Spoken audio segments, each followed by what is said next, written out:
Well, 2 million Americans suffer from OCD, or obsessive compulsive disorder. For Carly Hill, OCD took root early.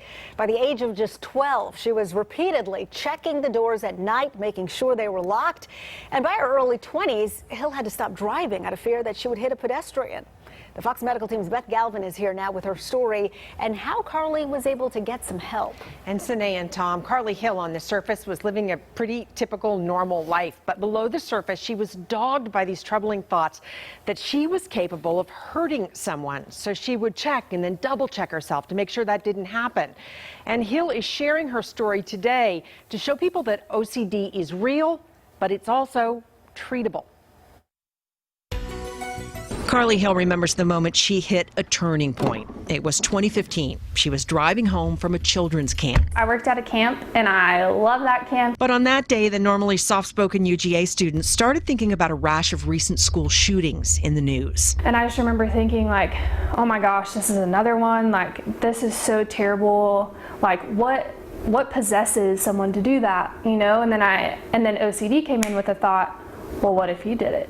What if you just like snapped one day? And just like that thought got stuck in her brain, and it was like it took on a life of its own. So then when I started to like see my friends or see my boyfriend at the time, who's now my husband, I would think, oh my gosh, like what if I killed them? And so then the thoughts came of like, well, I need to take myself out before I hurt other people. So I started having thoughts of like, I'm just gonna go crash my car into a tree, like stuff like that. So she gave up driving. Like I really, really believed that I was a risk to other people. Hill came to see licensed clinical social worker Casey Brown, president of OCD Georgia, who diagnosed her with obsessive compulsive disorder, a brain disorder in which people can sometimes become plagued by intrusive thoughts or what ifs. What if I didn't turn my hairdryer off? What if I didn't unplug it?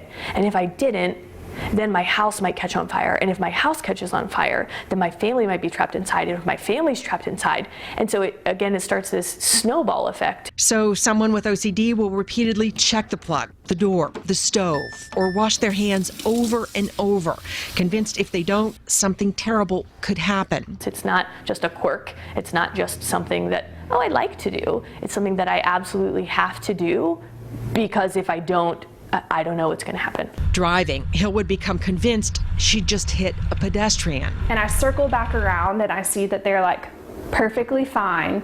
Like you would think in that moment, okay, I can be 100% sure. But the minute that I drive away and I can't see them, the question asks it again. Hill got help from both medication and a special type of cognitive behavioral therapy for people with OCD. It's known as exposure and response prevention. It's kind of just a like relearning process, a rewiring of your brain. Brown taught her how to confront her fears without falling into OCD's rituals. It's incredibly difficult and time-consuming. It will likely be a lifelong journey, but at 22, Carly Hill feels like she is finally breaking free of fear.